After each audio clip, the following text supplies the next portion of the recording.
Hi, good day everyone. My name is Sam Harrelson and I wanted to share my insights and ongoing research from our course this semester in Rethinking Conservation.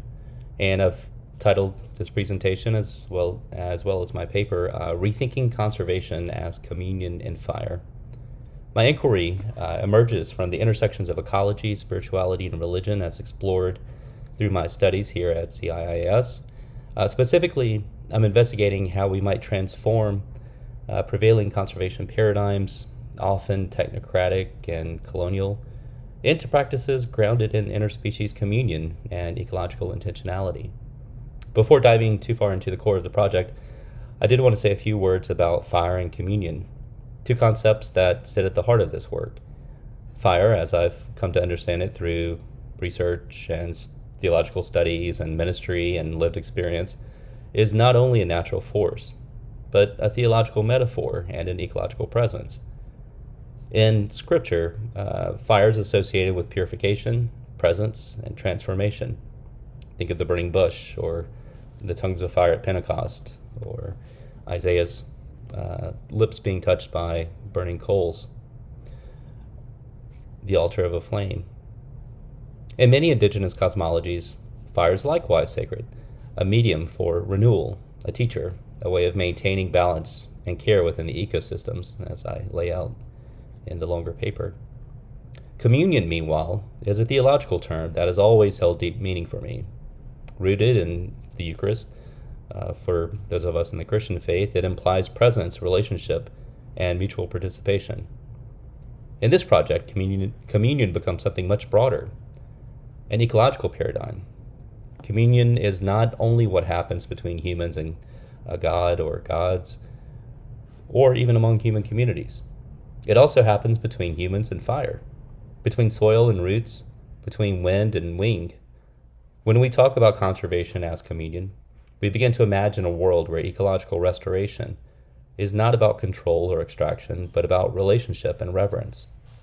This reframe, this invitation to communion, grounds the inquiry that I'll be sharing today. My central question is this: how can we reimagine conservation beyond the limits of colonial and anthropocentric frameworks to foster true ecological communion, especially in the context of fire management?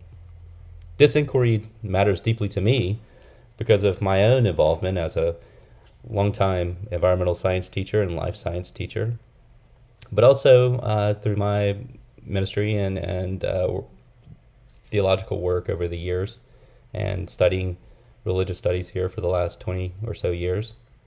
Having spent years of teaching science and reflecting spiritually on ecological relationships, I've come to see that conventional conservation, as we interpret it in the West, often replicates harmful power dynamics, echoing a colonial legacy that's been inherited and perpetuated. My personal and academic experiences have driven me to seek transformative alternatives, rooted more in reciprocity, humility, and general communion with the more than human world. This question is also shaped by the places I've called home, from the longleaf pine forest here in South Carolina to fire-scarred hills of California to the coast of Connecticut. Living in these places, I've seen how landscapes bear witness to human choices and cultural worldviews. Through this project, I wanted to honor Indigenous wisdom, question Western assumptions, and explore how fire, something often feared or suppressed, especially in a conservation mode, might actually lead us toward a deeper intimacy with creation. In this project, I employed a critical inquiry that engages transdisciplinary perspectives.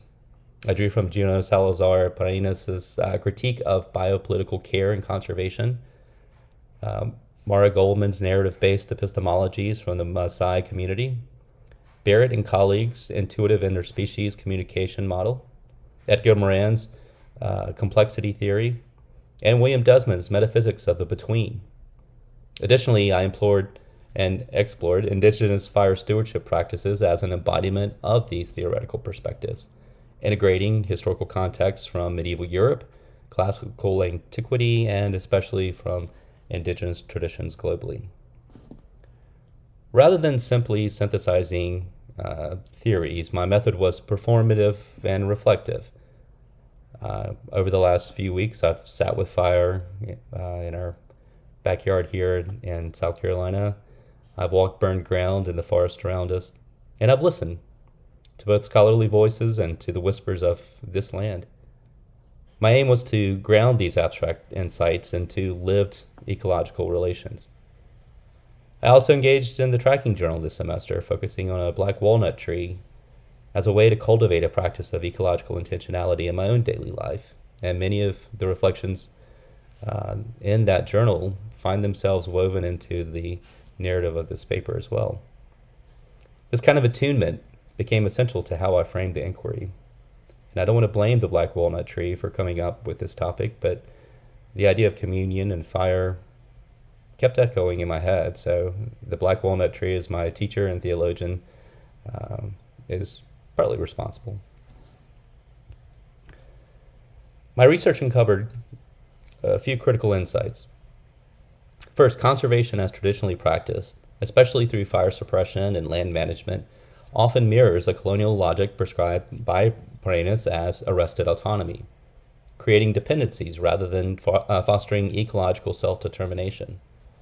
Indigenous practices, such as cultural burning, provide an antithesis, viewing fire as an ecological partner, integral to the cycles of regeneration and community.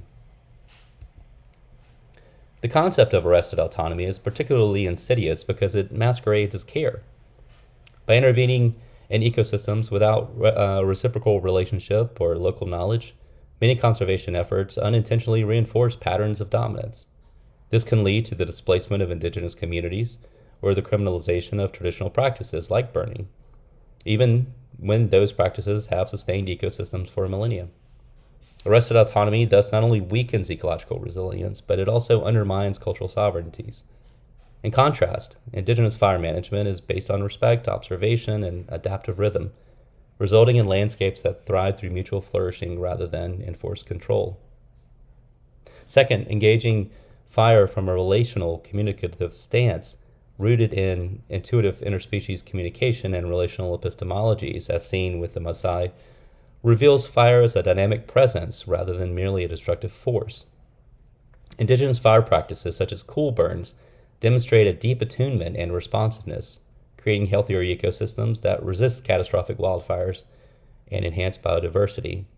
And part of the paper delves into the work of Prentice there and explores how the Maasai are able to work with fire in their own context.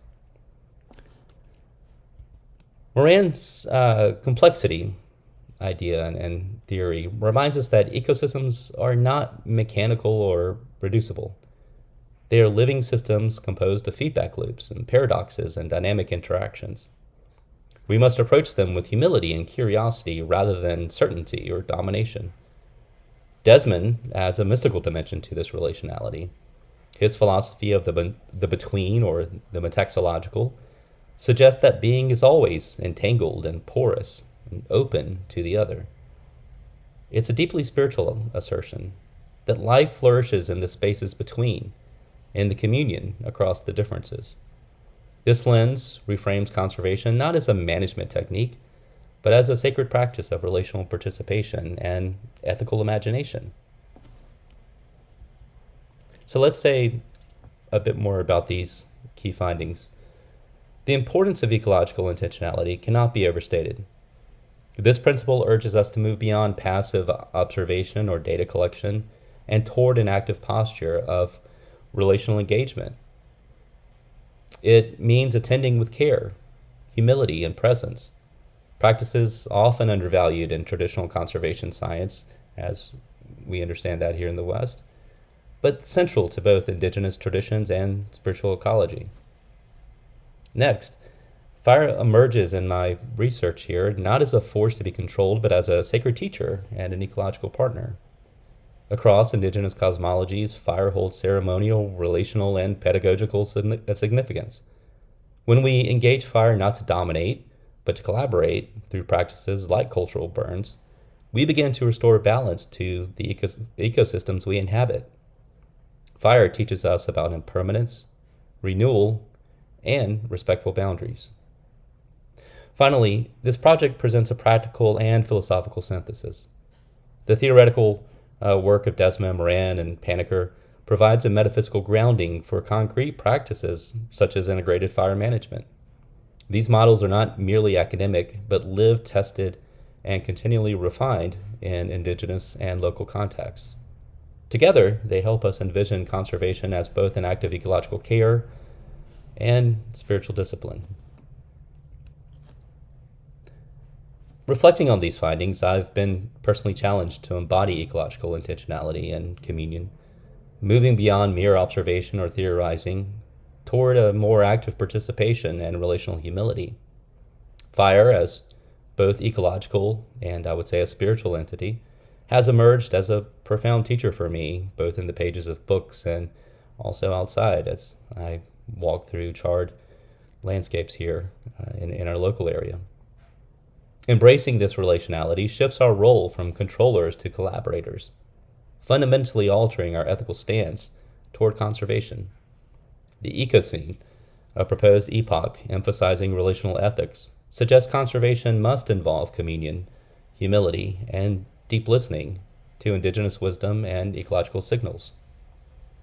In my own life, this has meant slowing down, tending to a single tree with curiosity and care, and asking new kinds of questions, not with my vocal cords, but with my intent of communing as well. Not just what can I do to fix this, but how am I being invited to listen, to unlearn, to rethink, and to love more attentively. These are theological, philosophical, and ecological inquiries all at once, and they are rooted in presence. To conclude, my research argues that conservation must evolve from controlling and a controlling nature to communing. This paradigm shift is urgently needed amidst our current ecological crisis. By learning from indigenous traditions, ancient wisdoms, and philosophical insights, we can reframe conservation and practices, particularly those involving fire, as acts of sacred ecological reciprocity. As we continue to face climate collapse, species extinction, wildfires as we call them, the pathway forward lies in the quiet, profound work of becoming attentive, ecological participants, rather than on distant managers in a faraway city making decisions for us based on colonial and technocratic legislation. This means placing indigenous voices at the center of conservation conversations, not as an afterthought, but as essential wisdom holders. It means expanding our theological and metaphysical vocabularies to accommodate a more enchanted, participatory view of the world.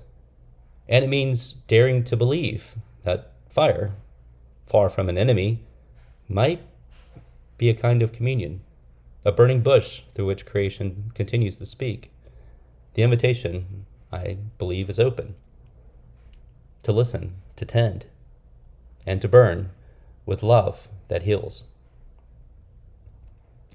So as we close, and I offer my thanks to you, both for your participation and attentiveness in this presentation, but also for our course together this semester and our discussions and conversations and all that I've learned from you.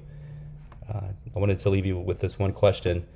And thinking of communion, how might these acts of communing with each other and with our own ecologies help us locally to rethink conservation in a way that, again, affects everything from the legal to the political landscape that determines so much about our daily lives, but also in the microcosm that exists within us.